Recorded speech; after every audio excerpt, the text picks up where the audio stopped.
ফল কিনে নিয়ে গেছি, সব ফলগুলোই তিতো, আর সেগুলো খেয়ে আমাদের বাড়ির সকলেরই শরীর অসুস্থ হয়ে পড়েছে।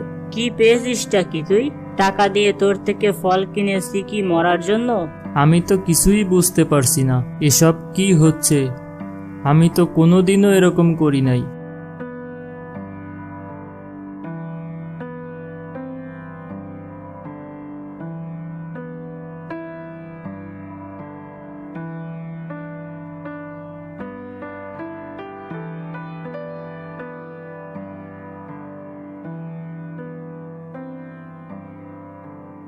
তারপর দিনেশ বাড়ি ফিরে গিয়ে তার গিন্নিকে সব কথা খুলে বলে। কি বলছো কি? আচ্ছা, কেউ কি এরকম কাজ করতে পারে বলে তোমার মনে হয়? মানে, তোমার সর্বনাশ চাই এমন কেউ কি আছে? একটু মনে করে বলো দেখি। আমার সর্বনাশ? এই গরিবের